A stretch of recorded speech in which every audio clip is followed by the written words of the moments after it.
Xemក្នុងរបៀបបើសិនជាយើងកាលនេះខ្ញុំ link head មកមានខ្ញុំ view លើឃើញប្លង់តាមជាន់ទី1ជាន់ក្រោយអញ្ចឹងខ្ញុំថាដោយសារខ្ញុំ link head ខ្ញុំបោះ tick current view only តែមិនដល់ tick ដល់ឃើញប្លង់បាននេះ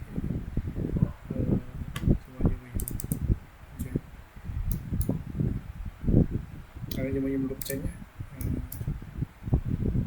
ខ្ញុំលុបប្លង់អញ្ចឹងខ្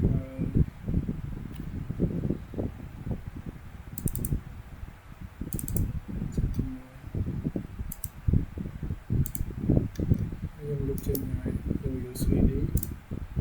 អត់មានទេឥឡូវយើង link head ចូលមកទៀតខាងជាន់កណ្ដាល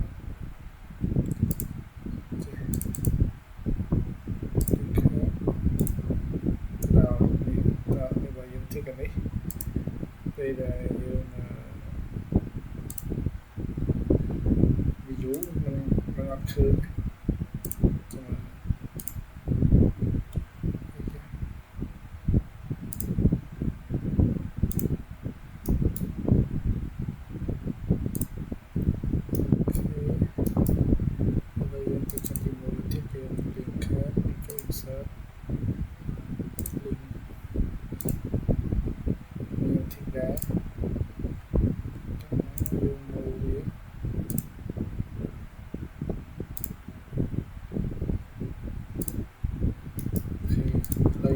3D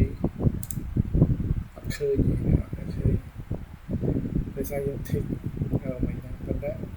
ដើម្បីដោះឲ្យវាឃើញគឺត្រូវតែទៅ link ដល់ទីមានលុបប្លង់ហ្នឹងហើយ link ដល់ទៀត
យើង view 3D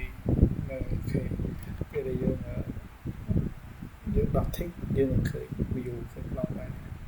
ប៉ុន្តែយើង tick យើងអត់ឃើញទេវីដេអូនេះប្រហែល